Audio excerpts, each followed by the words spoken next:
ہماری طبیعتیں بعض اوقات جلد بازی کرتی ہیں، ہم بعض اوقات الجھ جاتے ہیں، قرار تلاش کرتے ہیں۔ اس قرار کو تلاش کرنے کے لیے پھر بعض لوگ الٹی سیدھی موویز دیکھتے ہیں۔ بعض لوگوں کا خیال ہے کہ شاید میں کوئی لطیفہ سنوں گا تو معاملہ ٹھیک، اور پھر اس کا نتیجہ بھی نکلا ہے لطیفے سننے کا۔ اب لطیفے سنانا بھی اتنا بڑا کام ہو گیا ہے کہ مولوی ہے پگڑی داڑھی والا، لیکن اس کے نام کے نیچے لکھا فنی مولوی۔ خدا کے بندے، یہ سنجیدہ اسٹیج ہے، دیندار لوگوں کا کرنے کا کام ہے، آپ کیا کر رہے ہیں؟ مولوی بھی فنی ہوتا ہے، 6 معنی دار ہے، کیونکہ ہمارا مزاج تھا ہر چیز شغل میلہ، ہر چیز ہنسنا الجھنا۔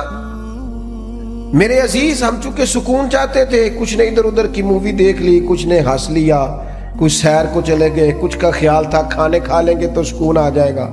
یاد رکھنا ان چیزوں میں سکون نہیں ہے، ان میں تو آپ الجھتے جائیں گے، مزید تو سکون کہاں ہے، قرار کہاں ہے؟ اب کبھی صحابہ کی زندگیاں دیکھیں نا، حالات جس طرح کے بھی تھے نا، ان کو جو سکون ملتا تھا وہ رخ مصطفیٰ سے ملتا تھا۔ ان کی طبیعت پوری لگ گئی تھی کہ حضور علیہ السلام کی جو یادیں ہیں وہ دل کو تازہ کرتی۔ ان کا خیال تھا کہ بہار اگر کسی چیز کا نام ہے تو وہ ذکر مصطفیٰ ہے، یاد مصطفیٰ ہے اور دیدار مصطفیٰ ہے۔ اعلیٰ حضرت مفتی ہیں، فتویٰ دیتے ہیں، اعلیٰ حضرت مفسر قرآن ہے، کنز الایمان بذات خود ایک تفسیر ہے، ترجمہ ہی تفسیری ہے۔ اعلیٰ حضرت محدث ہیں، وہ جب احادیث مبارکہ کا حوالہ دیتے ہیں تو یوں لگتا ہے کہ جیسے بڑی گہری نظر ہے ان کی، راویان حدیث پر بھی، اصول پر بھی، اور حافظہ بھی مضبوط ہے حفظ حدیث کے لحاظ، ساری چیزیں ان کے پاس تھیں۔ لیکن وہ پتہ کیا کہتے تھے؟ کہتے تھے یہ جو میرا دل چمکدار ہے نا، اور یہ جو میری طبیعت ہلکی پھلکی ہے، اس کی وجہ یہ ہے کہ ان کی مہک نے دل کے غنچے کھلا دیے ہیں۔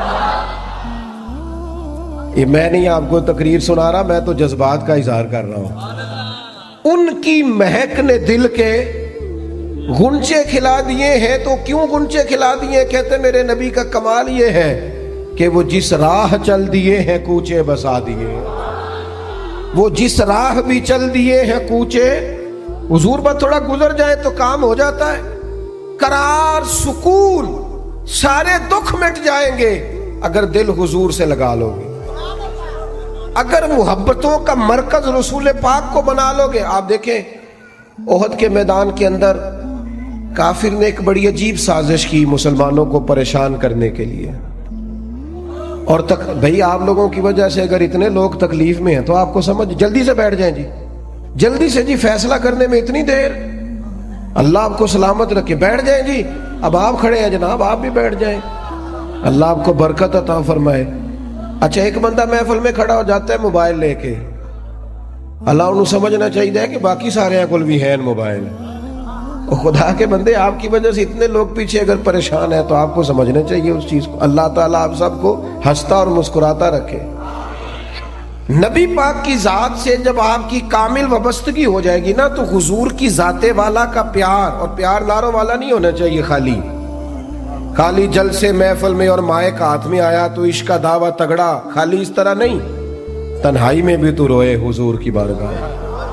ایک محفل میں ایک دفعہ حاضر تھا تو ایک نعت خواں بچہ میرے پاس آیا، کہنے لگا جی میری سفارش کر دیو، میں بھی حضور دی بارگاہ چ حاضری لوانی ہے۔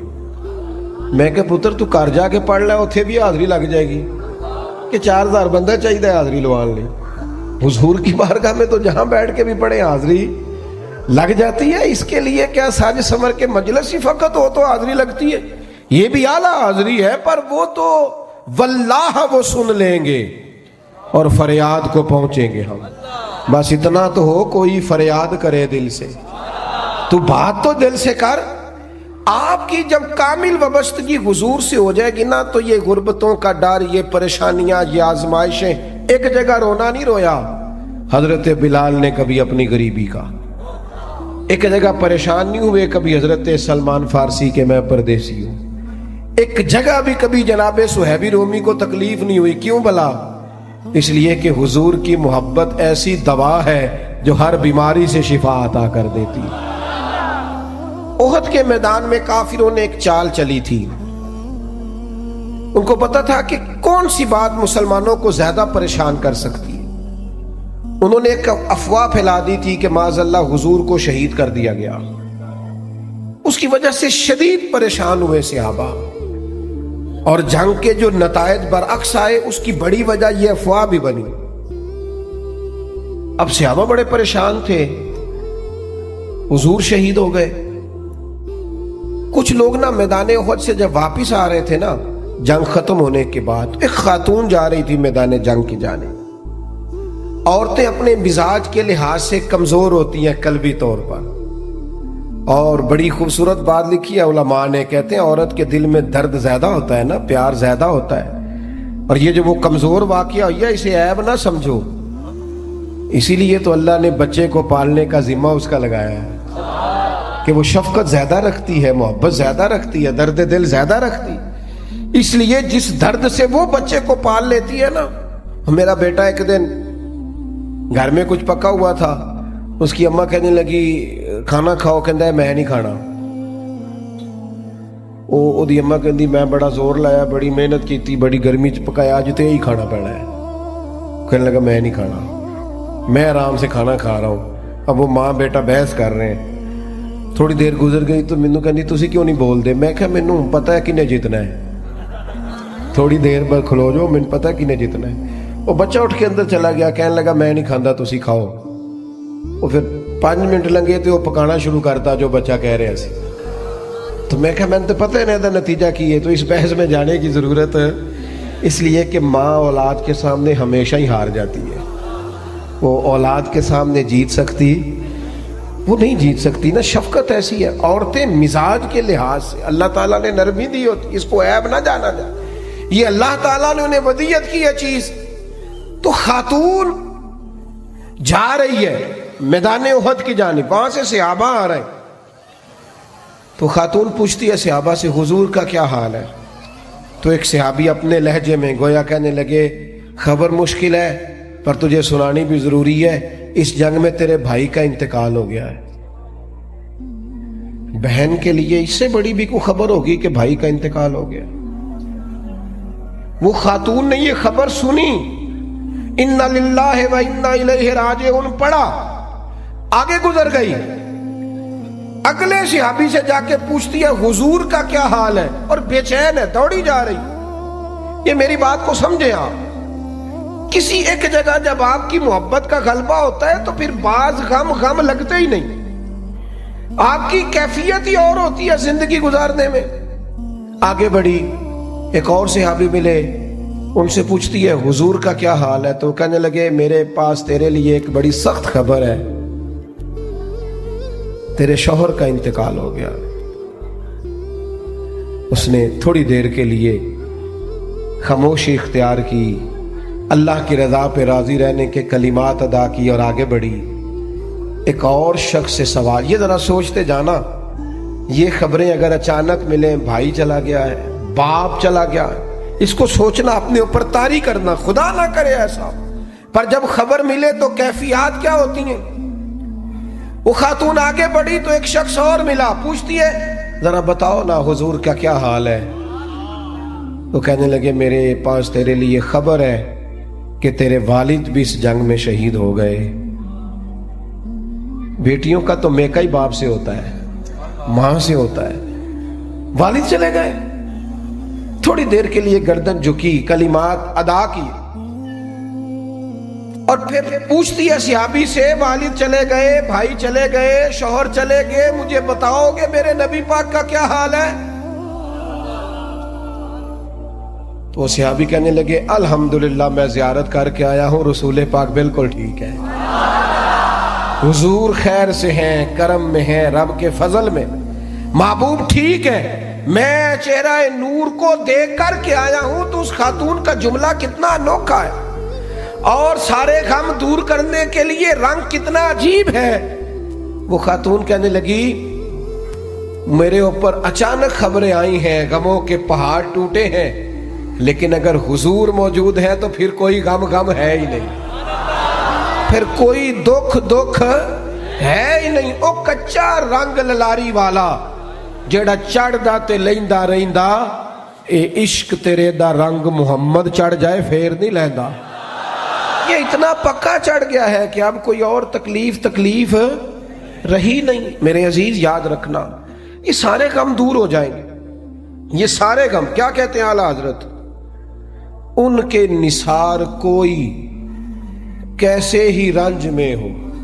یہ دیکھو، یہ پیچھے احادیث کا ذخیرہ ہے اور پھر امام کا طریقہ سمجھانے کا۔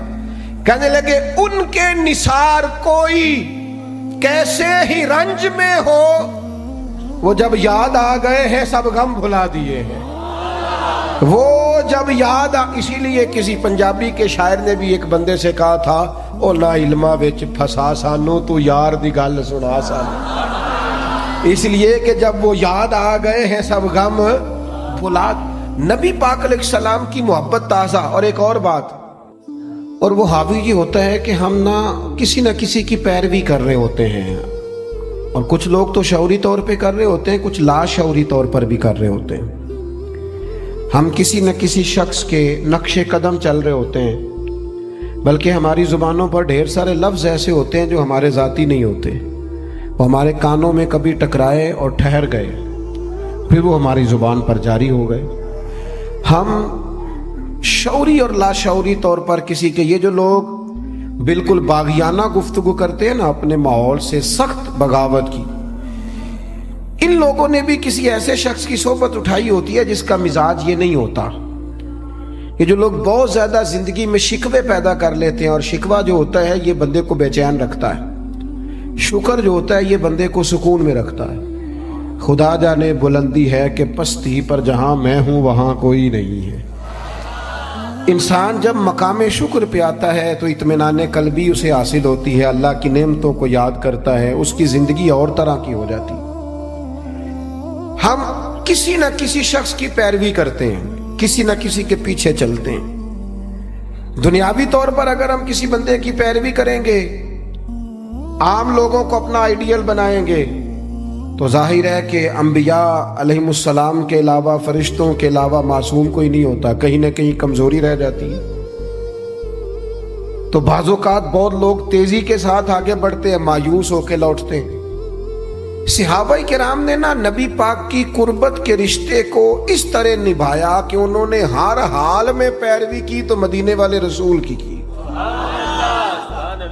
اور اس انداز میں پیروی کی کہ ڈھیر ساری چیزیں ایسی ہیں جس کی حکمتیں بھی نہیں پوچھی، بس حضور نے کہہ دیا تو انہوں نے کر دیا۔ اور وہ پیروی بھی کی تو والہانہ انداز میں پیروی کی، شوق ذوق سے پیروی کی۔ ہمارے ہاں لوگ عمل کرنے کے معاملے میں، دین پر عمل کرنے کے معاملے میں رخصتیں تلاش کرتے ہیں، گنجائشیں ڈھونڈتے ہیں، حیل و حجت سے کام لیتے ہیں، بہانے کرتے ہیں، تاریخیں دیتے ہیں، بس میں عمرہ کر رہا ہوں اس کے بعد میں نیک ہی ہوں، یہ بات 2 بچے رہ گئے ہیں شادی کر لوں پھر اس کے بعد انشاءاللہ میں مسجد میں ہی ہوں۔ تو دین تو آپ کو یہ کہتا ہی نہیں آپ سارا دن مسجد میں بیٹھے، دین تو کہتا ہے 5 وقتہ جماعت کے ٹائم ضرور آ جایا کرو۔ ہم بہانے کرتے ہیں، اور بہت سارے لوگ ایسے ہیں۔ میلاد منانے کا سب سے بہترین وقت پتہ کیا ہوتا ہے؟ جب آپ کے بچی اور بچے کی شادی ہوتی ہے، گھر میں خوشی کا ٹائم ہوتا ہے نا، اس وقت رب رسولوں کے جو دشمن ہیں ان کی ثقافت گھر میں آ گئی تو پھر آپ نے سمجھا نہیں دین کے مزاج کو۔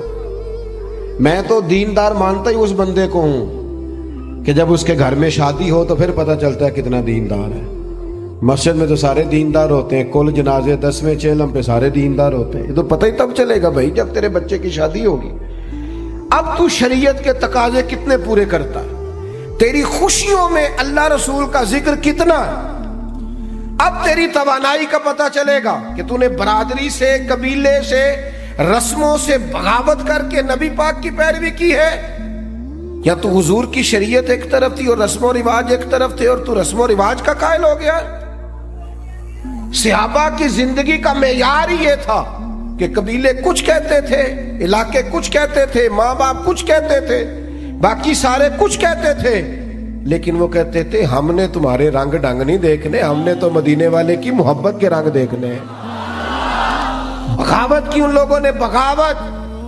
لوگ کہتے ہیں جی سارے یہ کر رہے ہیں, نیکیاں جمہوری ہوتی ہیں؟ ملک جمہوری ہے, نیکیاں نہیں جمہوری ہوتی ہیں کہ سارے کریں گے تو پھر میں کروں گا. نیکی نیکی ہوتی ہے. جناب صدیق اکبر کو پتہ چل گیا نا حضور کی غلامی کرنی ہے, پھر انہوں نے باقی شہر کا انتظار نہیں کیا کہ وہ بھی کلمہ پڑھے گا تو پھر میں پڑھوں گا. انہوں نے کہا بس ختم ہو گئی بات, ہمیں سمجھ آ گئی ہے, اب ہمیں کسی اور کی ضرورت نہیں, ہم دروازہ رسول کی غلامی کرتے رہیں گے. میرے عزیز, والہانہ انداز میں حضور کی غلامی, جہاں نبی پاک کا فرمان آ گیا کسی اور چیز کی ضرورت نہیں, جہاں حضور کے دین کی بات آ گئی فقط دین اسلام پر عمل ہوگا.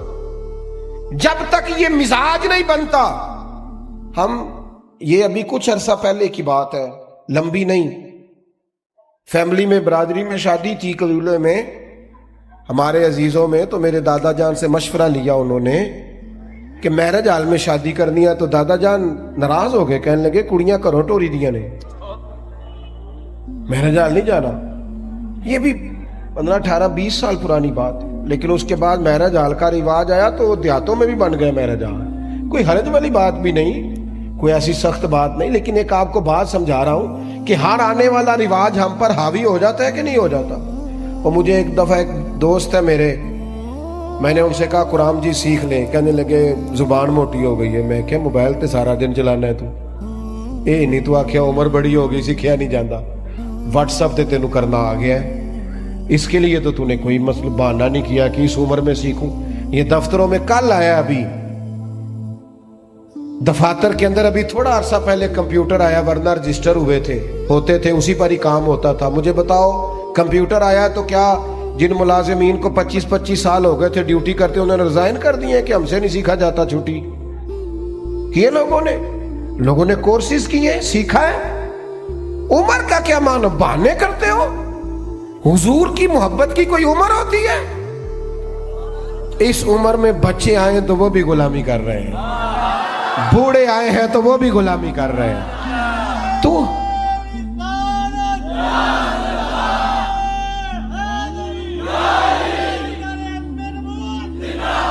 نبی پاک کی بات ماننی ہے تو والہانہ انداز میں ماننی ہے اور مزہ لے کے ماننی ہے, اور کہنا ہے میرے لیے کوئی حرف آخر ہے تو ذات مصطفیٰ ہے. حضور جمعے کا خطبہ دے رہے تھے تو ایک شخص کھڑے ہو گئے, تو نبی کریم نے نا جمعہ پڑھاتے پڑھاتے فرمایا بیٹھ جاؤ. ایک بندے سے کہا تھا, نام نہیں لیا, اور حضور کا طریقہ تھا کبھی بھی سمجھاتے نا تو بائی نیم بات نہیں کرتے, مطلق لوگوں کو کیا ہو گیا بیٹھ جاؤ. اس ایک بندے سے کہا تھا بیٹھ جاؤ. ایک ذرا اس کونے میں تھے, مسجد کی گلی میں تھے, ان کے کانوں میں آواز گئی بیٹھ جاؤ, وہ وہیں بیٹھ گئے. ایک بنو غنم میں قبیلے میں تھے, ان کے کان میں آواز گئی بیٹھ جاؤ. انہوں نے ساتھ والے سے پوچھا نہیں کہ آپ کو تو نہیں کہا, کس کو کہا جا رہا, کانوں میں آواز گئی بیٹھ جاؤ, تو جہاں کوئی تھا وہ وہیں بیٹھ گیا. نماز کے بعد محبوب نے پوچھا آپ کہاں تھے, آپ کہاں تھے, آپ حضور آواز آئی تھی بیٹھ گیا, بیٹھ گیا, بیٹھ گیا. جس کے کانوں میں آواز آئی وہ بیٹھ گیا. تو کریم فرمانے لگے نہ آپ سے کہا, نہ آپ سے کہا, نہ میں نے تو ان سے کہا تھا. عرض کی حضور آپ نے نام تو نہیں نہ لیا, ہم نے نہ کبھی قطرے پہ غور کیا اور نہ دریا دیکھا, بس جہاں تیری جھلک دیکھی وہیں ڈوب گئے. اور سانو قید سجن دا گہنا ہے, او جینج رکھے اونج رہنا ہے. میں کہا بیٹھ جاؤ, لہذا بیٹھ گئے. بہانے بازی کرتے ہیں. ایک نوجوان سے میں نے کہا داڑھی رکھ لو, وہ کہنے لگا آپ دعا کریں. میں نے کہا روٹی بھی میری دعا سے ہی کھانا شام کو. دعا اس کے لیے آپ دعا کرا رہے ہیں بھئی, تو حضور سے پیار کرتا ہے اور یہ میرے نبی پاک کی میرا دل کرتا ہے. آپ اتنے سارے آئے ہیں. کہا یکم ربیع الاول کے بعد جوان داڑھی نہ مڑائیں, اور کوئی پوچھے کہ داڑھی رکھ لی ہے, کوئی یہ میلاد پہ رکھی ہے, یہ میں نے میلاد منایا ہے اپنے نبی پاک کا. میرا دل کرتا ہے خاتون پردہ شروع کر لے اور یکم ربیع الاول سے برقع اوڑھ لے, بلا ضرورت بلا مجبوری گھر سے نکلنا چھوڑ دے. اور جب کوئی اس سے کہے کہ آپ نے تو ماشاءاللہ پردہ شروع کیا تو کہے وہ حضور کا میلاد آیا نا. اللہ کرے اس سال لوگ کہیں کہ میں نے میلاد پہ کہا تھا آج کے بعد سچ بولنا ہے اس لیے کہ سچے نبی کا میلاد آیا. اللہ کرے ذہن بن جائے آج کے بعد دیانتدار رہنا ہے اس لیے کہ میرے نبی کا سب سے پہلے لوگوں کو تعارف ہی یہ ہوا تھا کہ سچ بولتے ہیں دیانتداری کرتے ہیں.